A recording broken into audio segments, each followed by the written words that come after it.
ტყუილა უბრალოდ არც ფული ავუღიათ, არც ხთამი ავუღიათ, სტაციის ხელი აგერ. ქერო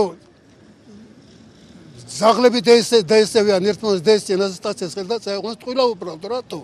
ხალხს უკვე ზაზე წაიყვანეს. სტაციის ხელი და წაიყვანეს ფაშისტურად რა. ასე გერმანია არ ეცემოდა საბჭოთა კავშირის რომელიმე სოფელს ჩვენ თბილისი გვეცემა. ტყუილა უბრალოდ მოუწყვეს ეს და ვითომ ფულს აძლევდნენ, მაგრამ ტყუილია ეს ყველაფერი, ესაა ჩაწყობილი საქმე. თელმა ხალხმა ისიც რომ ტყუილა უბრალოდ წაიყვანეს ის ხალხი. რატომ არის ჩაწყობილი საქმე? რატომ არის და იმიტომ რომ სათიბებს თლიანად სვანეს რო ართმევ ფული არ მოგთხოვოს ვინმე. ამისათვის მოაწყოს ის. ჩვენ რო სათიბები არ გვექნება, ჩვენი აქ ყოფნა არაფერს არ ნიშნავს. ვერ უნდა წავიდეთ ყველა აქედან. სათიბი არ გვექნება, ძროხა ჩვენ არ გვეყოლება, ხარი ჩვენ არ გვეყოლება რა. როგორ ვიარსებოთ? რაიონი წაგვარდეს. რომელიც ესე იგი უბრალოდ ცნობაროდ დაგჭირდეს ოჯახის შემადგენლობაზე. უნდა ჩავიდეთ ფოთში. ფოთში რო ჩავიდეთ, ერთი 500 მენეთი გვიჯდება. საიდან მოვიტანოთ ეს 500 მენეთი სამგზავრო? რო წავალ, შეიძლება კაცი არ დაგვეხვდა ადგილზე. უნდა ვუთანხმდოთ მთელი კვირის განმავლობაში. მთელი კვირა რამდენი ხარჯი უნდა? ჯერ ერთი ცოცხალი მიხვალ, მოხვალ თუ ღმერთმა იცამ ჩვენ გზები. აქ არაფერი აღარ ცნობას ვეღარ იღებ, ხო? ვერაფერს საერთოდ როგორც ორი მოსახლე რო იქნება რომელიღაც სოფელს და არც საბჭო იქნება, არც საბუთის მიმცემი რო არა კაცი არ იქნება, ისე დაგვტოვეს. ვერამდენად უცუცი ნაცემია ხალხი და დაშავებულები. ნამდვილად არ ვიცი, იმიტომ რომ ჩემთან არავინ არ მოსულა რომ ნაცემია. არ დაინტერესებულ ხარ?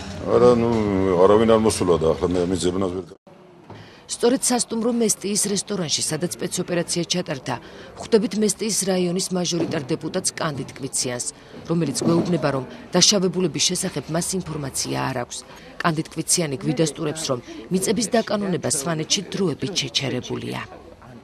გაიფორმებენ აუცილებლად, ეს უბრალოდ დროებითაა შეჩერებული, რომ ინვენტარიზაციები უნდა მოხდეს, ვის რა როგორ არის უნდა გაირკვეს და მე თავისთავად გაფორმდება, ეს არაფერი პრობლემა არ ექნება. მაშინ რატომ მოხდა ნავერიანის მიწაზე ასე, რომ მის საკუთარ მიწაზე? არა, ამ წუთში არავის არა საკუთრებაში მიწა და ამიტომ მოხდა ალბათ. ეს იყო სახელმწიფოზე გადაცემული მიწები აბსოლუტურად. ჯერაც თუ სახელმწიფო მე ამას დაურიგებს და მისცემს და გაუფორმებს, აი მაშინ იქნება უკვე მათ საკუთრება.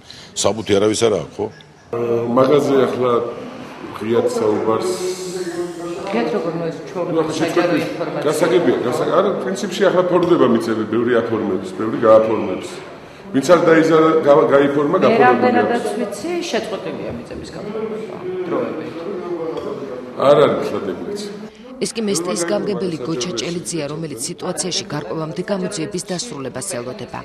მისი ინფორმაცია დეპუტატის კომენტარისგან რადიკალურად განსხვავებულია და გვეუბნება, რომ ყველა მსურველს მიწის დაკანონება უპრობლემოდ შეუძლია. იხსენებს იმ დღესაც, როცა მესტიის ცენტრში ხალხსა და სამართალდამცველებს შორის დაპირისპირება მოხდა. ვინაიდან გზები გადაკეტილი იყო, სამართალდამცველები იძულებულნი გახდნენ დაკავებულები ზუგდიდში ორი ვერტფრენით გადაეყვანათ. არანაირ პრობლემას არასოდეს მიწის გაფორმება არ წარმოადგენდა. საერთოდ ნომინალური ფასიც არ ღვივდა, თუნდაც 4-5 წლის წინ მიწის გაფორმება. დღეს რა ხდება? დღეს არაფერი არ ხდება, დღეს ჩვეულებრივი პროცესია, რა თქმა უნდა, შესაბამისი თანხის გადახდის შემთხვევაში, რაც კანონმდებლობით არის დაადგენილი, ჩემი გამგებლობის პერიოდში ეს მიწა არ გაყიდულა და დარწმუნებული ვარ, პრინციპში პასუხისგაცემა ამ თემაზე არ შემიძლია. ვერ გეტყვით თუ რატო გახდა აუცილებელი რეზინის ტყუების გამოყენება. ფაქტი რაც მოხდა, ეს არის ძალიან ცუდი ფაქტი. კარგად მოგეხსენებათ, დაკავებული არის რამოდენიმე ადამიანი. ჩვენ ვფიქრობთ, რომ სამართალდამცავი ორგანოები გაარკვევენ ყველაფერს, რა თქმა უნდა, საქართველოს კანონმდებლობის შესაბამისად. ნელი ნავერიანის და მისი მაზლიშვილების წინააღმდეგ აღძრული სისხლის სამართლის საქმით უკვე დაინტერესდა რამდენიმე საერთაშორისო ორგანიზაცია და ახალგაზრდა იურისტთა ასოციაცია. ახალგაზრდა იურისტთა ასოციაციაში ამბობენ, რომ თავად შინაგან საქმეთა სამინისტროს ოპერატიულ მასალაშიც კი გამოძალვის ფაქტს ვერ ხედავენ და გამოძიებისგან უფრო დამაჯერებელ არგუმენტაციას ელოდებიან. ძალიან ბევრი ადამიანია, რომელიც ასე წლების განმავლობაში ფლობდა, ხშირ შემთხვევაში მამა-პაპისეულ მიწებს და მათ არანაირი პრობლემა არ შექმნიათ, იმიტომ რომ მოსახლებამ იცოდა, ვისი მიწის ნაკვეთი სად მთავრდებოდა და მეორეს მიწის ნაკვეთი სად იწყებოდა. ანუ დღემდე არანაირი პრობლემა ამასთან დაკავშირებით არ დამდგარა. მაგრამ იმის გამო, რომ ესტიაში რამდენადაც ჩვენთვის ცნობილი არის, ინვესტიციები იწყება, მიწის ფონდი სახელმწიფო სჭირდება. სწორედ აქედან გამომდინარე ვფიქრობ, რომ სახელმწიფოს დაინტერესება ამ კონკრეტულ საქმესთან დაკავშირებით სწორედ ეს იყო. თუმცა ნელი ნავერიანის საქმესთან დაკავშირებით მე არ გამოვრიცხავ ასევე პოლიტიკურ საფუძველს. გამოძალვის შემადგენლობა რო გქონდეს, აუცილებელია რომ სახეზე იყოს მუქარა. ანუ სხვაგვარად მეც გეტყვით თქვენ რომ მომიტანოთ 1 მილიონი ლარი. მაგრამ თუ თქვენ არ შეგექმნათ იმის განცდა, რომ მე რაღაც შემიძლია ფიზიკური ზემოქმედება მოვახდინო თქვენზე, ანუ რეალურად საფრთხე შევუქმნათ თქვენს ჯანმრთელობას, თქვენი ახლობლების ჯანმრთელობას, თუ ასეთი შემადგენლობა არ არის, სხვანაირად ჩვენ გამოძალვაზე ვერ ვისაუბრებთ. იმ კადრებში, რომელიც რუსთავიორმა გაავრცელა, მე ნამდვილად ვერ დავინახე, რომ ან დაშინებას ჰქონდა ადგილი, ან მუქარას ჰქონდა ადგილი. ოთხივე დაკავებულ ზუგდიდის რაიონულმა სასამართლომ ორთვიანი წინასწარი პატიმრობა შეუფარდა. ნავერიანის და ჯაფარიძეების ოჯახი საპროცესო გარიგების მოლოდინშია. სწორედ ამიტომ ისინი ჯერჯერობით დუმილს ამჯობინებენ.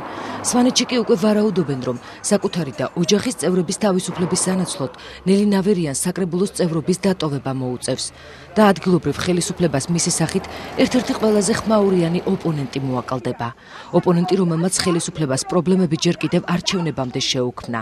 როცა 3 მაისს მესტიაში სპეცრაზმით ასული გუბერნატორი ზაზა გოროზია ოპოზიციონერი კანდიდატებისგან არჩევნებიდან რეგისტრაციის მოხსნას ითხოვდა. ფარულად გადაღებულ ამ კადრებშიც კარგად ისმის, რომ მაშინაც აქ ნელი ნავერიანი აქტიურობდა. მესტიაში მოქმედი ოპოზიციური პარტიის წევრები ამბობენ, რომ მათ საკმაოდ ბევრი კომპრომატი აქვთ ზაზა გოროზიას წინააღმდეგ, თუმცა ვინაიდან დაკავებული ქალბატონია, ამ მასალების გამოქვეყნება და სვანური სამართლის აღსრულება გაურკვეველი ვადით გადაიქცა.